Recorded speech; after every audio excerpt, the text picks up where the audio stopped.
বছর স্টার জলসায় রাজত্ব করেছেন স্বস্তিকা ঘোষ। অনুরাগের ছোঁয়ার মাধ্যমে টেলিপাড়ায় পা রাখেন তিনি। অনুরাগের ছোঁয়ার দ্বিতীয় সিজনে প্রথম সিজনের অনেক কলাকুশলী অনুপস্থিত ছিলেন, কিন্তু স্বস্তিকা ঘোষ ছিলেন স্বমহিমায়। দ্বৈত চরিত্রে অভিনয় করেছেন। বেশি প্রশংসা কুড়িয়েছেন দীপার চরিত্রে।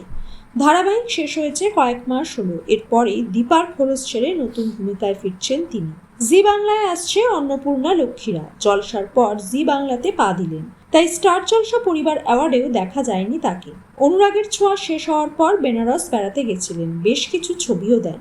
এবার আবার একটি সাদা কালো ছবি দিলেন স্বস্তিকা। হাতে কালো ব্যান্ডের ঘড়ি, একটি বড় বাড়ির সামনে গাড়ি দাঁড় করানো, শুটিংয়ের বেশ কিছু জিনিসপত্র রাখা, ক্যামেরা এবং ট্রাইপডও সেট করা, ছবি দিয়ে লেখা নিউ জার্নি স্টার্টেড, পাশে ত্রিশূল এবং ওম চিহ্ন।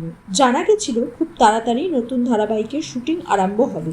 অবশেষে শুটিং শুরু হলো। তিনি বলেন, প্রোমো শুটিং শুরু হলো, কিছুদিনের মধ্যেই প্রোমো লঞ্চ করবে। অন্নপূর্ণার 3 মেয়ে, ছেলে হয়নি বলে স্বামী পরিত্যক্তা হয় সে।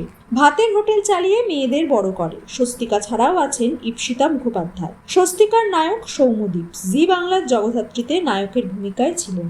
অভিনেত্রী বলেন, নতুন নায়ক, নতুন চরিত্র, নতুন নাম, নতুন সহশিল্পী, সব মিলিয়ে তিনি একটু নার্ভাস। প্রথম ধারাবাহিক শেষ হওয়ার পর বেশি দিন বসে থাকতে হয়নি তাকে। 100% চেষ্টা করবেন নতুন কাজ, নতুন চরিত্র দিয়ে দর্শকদের মন জয় করার।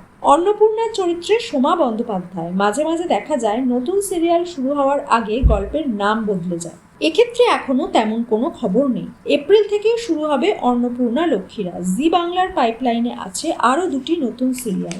অনেকদিন হলো প্রোমো এসেছে কমলা নিবাস এবং 7 পাকে বাঁধা। সময় ঘোষণা করা হয়নি। ফেব্রুয়ারিতে শুরু হওয়ার কথা ছিল 7 পাকে বাঁধা, মার্চের মাঝামাঝিতেও তা এলো না। দেখা যাক 3টি সিরিয়ালের মধ্যে কোনটা আগে আসে বাঙালির অন্দরে।